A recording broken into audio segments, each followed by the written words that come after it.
Olá, galera! Sou o professor Igor Diniz, professor de língua portuguesa, e nós vamos falar, na aula de hoje, sobre variações linguísticas. Tá na hora da aula.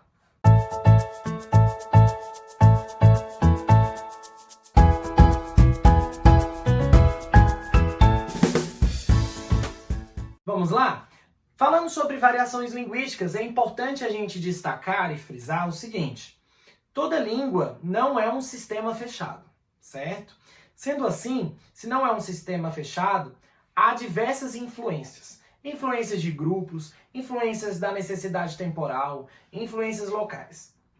O que eu quero dizer é que a nossa língua, ela tem também variações, devido a essa flexibilidade.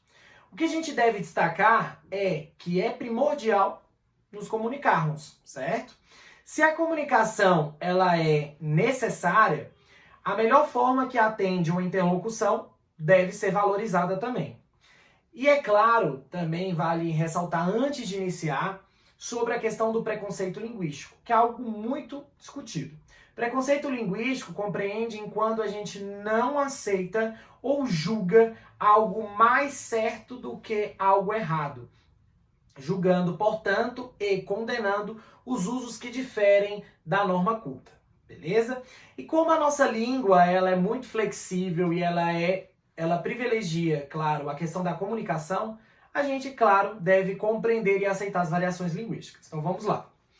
Nós temos a variação sociocultural, ou também chamada de diastrática, regional, ou também chamada de diatópica, e histórica, ou também chamada de diacrônica. As variações elas ocorrem devido a algumas influências. Então vamos lá. A variação sociocultural ou diastrática, ela sofre influências dos grupos sociais. Quando eu falo de grupo social, eu estou falando, por exemplo, daquele grupo que não tem acesso a uma educação, não tem acesso a uma leitura, por exemplo, ou seja, desconhece as normas gramaticais. Estou falando de um grupo que tem um nível econômico mais alto ou mais baixo, ou também estou falando de um grupo social de uma faixa etária, ou de um gênero, feminino, masculino, certo? São os grupos. E esses grupos acabam trazendo diferentes níveis de atualizações e de mudanças nessa língua.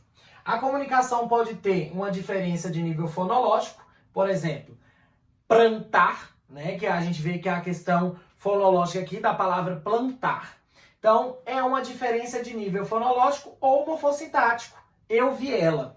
Sabemos, portanto, que essa frase eu vi ela de acordo com a norma gramatical, né? E aí, claro, entra a questão dos usos dos pronomes aqui para substituir objetos, para ter função de objeto, na verdade, está incorreta. Entretanto, ela tem comunicação? Sim. Gera um entendimento? Claro, gera uma informação. Se tem uma mensagem, a gente deve aceitar. Entretanto, isso é uma diferença de nível morfossintático e pertence a um grupo que não conhece essa norma, né, gramatical, que o certo seria aqui, eu a vi, por exemplo. Então, essa variação sociocultural ou diastrática, ela compreende nesse uso, né? Que a gente vê que essas influências acabam diferindo da norma gramatical. Então, é algo mais pontual a grupos, é algo mais característico. Temos a variação regional ou diatópica, que ela sofre influência do contexto local, certo? Da cultura local. É por isso que a gente tem, por exemplo, os sotaques. O sotaque do nordestino, o sotaque do sulista, o sotaque do paraense, o sotaque do carioca. São diferentes formas, né, de comunicação de um mesmo idioma. E é claro que isso pode gerar uma diferença fonológica, como se eu pego aqui como exemplo o sotaque do carioca. A gente vê que eles falam, né, demais, parece que o S dele, ele tem um som de X. Assim como se eu pego do interior, tem o porta, que é um R mais, né, vamos dizer, rouco. Então a gente vê essa diferença fonológica. Mas também há uma diferença semântica e estrutural. Na semântica é porque certos usos têm significados diferentes em diferentes locais. Exemplo, aqui em Brasília nós falamos din-din, aquele suco que vem no saquinho e é congelado. Em alguns lugares a gente vê como sacolé, chup-chup, laranjinha, beleza? Então é uma mesma coisa com significados distintos por conta do local. Na estrutura, a gente vai ver, por exemplo, que certos locais usam bastante o vocativo, né? Outros locais, por não ter tanto, vamos dizer assim, pela cultura, acabam utilizando mais um pronome, o uso do tu, né? Que a gente vê principalmente no Maranhão, com a devida concordância. Então, essas diferenças acabam destacando algo regional, algo mais local, beleza?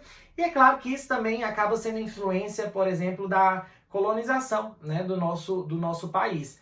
Se você pega como exemplo a região sul, a gente teve uma colonização ali mais portuguesa, né, europeia. Sendo assim, a gente vê que até o próprio sotaque lá é diferente, alguns usos vocabulários também são distintos do restante do país.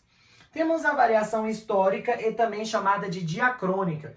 A variação histórica, ela é resultado do quê? De uma atualização. Como a nossa língua ela é viva, ela sempre tem uma necessidade de mudança. Sendo assim, exemplo, o novo acordo ortográfico, que veio tirando várias coisas, acentos, extinguindo trema, né? Isso prova que a nossa língua é viva e por isso a gente tem uma variação diacrônica. São atualizações que o tempo e, claro, a língua tem necessidade, que o tempo faz que a língua tenha necessidade de mudança, certo?